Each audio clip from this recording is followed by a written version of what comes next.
അപ്പോൾ നിങ്ങൾ വിചാരിക്കുന്നുണ്ടാവും ഇതെന്താ ഇപ്പോഴത്തെ പരിപാടി എന്ന്. ഒന്നുമില്ല, നാളെ വീട്ടിൽ പോകണതിൻ്റെ തലേദിവസത്തെ പ്രിപ്പറേഷൻസ് ആണ് കേട്ടോ.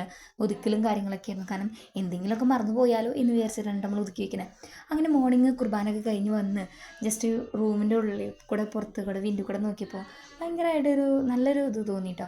അങ്ങനെ താഴെ ഇറങ്ങി വന്നു കഴിഞ്ഞപ്പോൾ ഡാഡിയുടെ കൂട്ടുകാരനുണ്ട്. അപ്പോൾ ആളായിട്ട് വർത്താനം പറഞ്ഞിരിക്കുകയാണ്. അങ്ങനെ ഞങ്ങൾ വേഗം തന്നെ പോയി. വീട്ടിൽ പോകുന്ന സമയത്താണ് അമ്മാവൻ്റെ ബർത്ത്ഡേ ആണ്. അപ്പോൾ എന്തായാലും അമ്മാവൻ്റെ വീട്ടിൽ ഇറങ്ങാതിരിക്കുമ്പോൾ മോശമില്ലേ.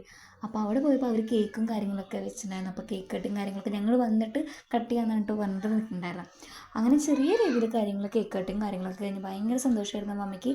അതിലേറെ സങ്കടമുണ്ട്, എന്തിനാണത് ചെയ്തത്, അങ്ങനെ ഒരു വിഷമം ഉണ്ടായിരുന്നു, സങ്കടം ഉണ്ടായിരുന്നു. പക്ഷേ എങ്കിലും നല്ല രീതിയിൽ അമ്മമ്മയുടെ കേക്ക് കട്ടും കാര്യങ്ങളൊക്കെ ചെയ്തു. അമ്മമ്മയ്ക്ക് ഭയങ്കര ഒത്തിരി സന്തോഷമാവുകയും ചെയ്തു.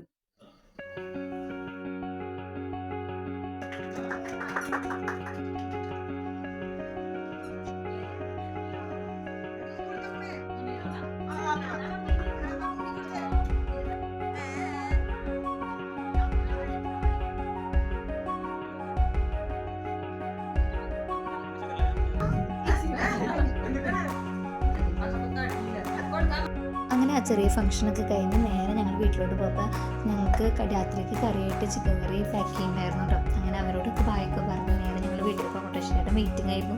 അങ്ങനെ ഞങ്ങൾ വീട് കാര്യങ്ങളൊക്കെ എത്തി. അപ്പോൾ ഭയങ്കര സന്തോഷമായിരുന്നു വീട്ടിലേക്ക് വരുമ്പോൾ. നിങ്ങൾക്ക് എങ്ങനെ സ്വന്തം വീട്ടിൽ വരുമ്പോൾ എങ്ങനെയായിരിക്കും? അപ്പോൾ തുറന്ന് വന്നപ്പോൾ ഒരു സ്വർഗ്ഗം കണ്ട പോലെയായിരുന്നു കേട്ടോ. അപ്പോൾ ഇത്ര ഉള്ളൊന്ന് എടുത്ത വീഡിയോ എന്ന് പറഞ്ഞു കഴിഞ്ഞാൽ, അപ്പോൾ എല്ലാവർക്കും ഇഷ്ടമായെങ്കിൽ ലൈക്ക് ചെയ്യുക, ഷെയർ ചെയ്യുക, സബ്സ്ക്രൈബ് ചെയ്യുക. അപ്പോൾ ബൈ.